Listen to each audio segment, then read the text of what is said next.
भीम।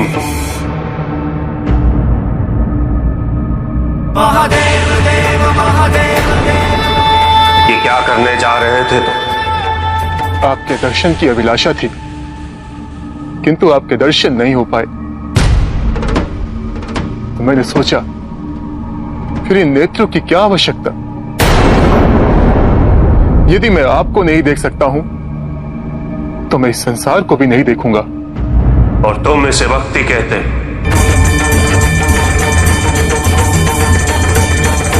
ये भक्ति नहीं, अपने आराध्य को विवश करने का प्रयास है,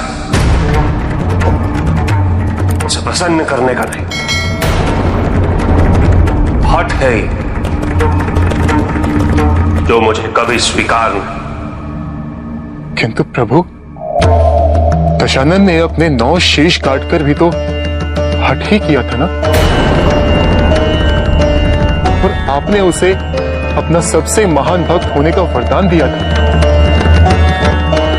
पर प्रभु, मुझसे ऐसी क्या भूल हो गई कि आप कुपित हो गए? तुम्हारी भूल यह है कि तुम भक्ति को समझ ही नहीं पाए। भक्ति का कोई संक्षिप्त मार्ग नहीं होता भीम। मैंने दशानंद को दर्शन केवल इसलिए नहीं दी कि उसने अपने 9 शीर्ष मुझे अर्पित किए थे, अपितु इसलिए क्योंकि उसकी भक्ति का योग पूरा हो चुका था। मुझसे पहले उसने कई वर्षों तक ब्रह्मदेव की तपस्या की थी, इसलिए उसे रोकना और उसे वरदान देना अनिवार्य था। एक दशानंद का उदाहरण लेकर तुम ऐसा करने जा रहे थे। कल कुछ और व्यक्ति तुमसे प्रेरित होकर तुम्हारी भक्ति की परिभाषा का अनुसरण करेंगे और धीरे धीरे समस्त संसार में सभी भक्ति का मूल अर्थ भूल जाएंगे। ये उचित नहीं। यह शरीर तुम्हें ईश्वर ने दिया है, क्या अधिकार है तुम्हें इसे क्षति पहुंचाने का? मैंने कभी भी अपने भक्तों को ऐसे कष्ट उठाने हेतु प्रेरित नहीं किया। मैं तो केवल एक बेलपत्र पे भी खींचा चला था। मेरी श्रद्धा सच्ची होनी चाहिए।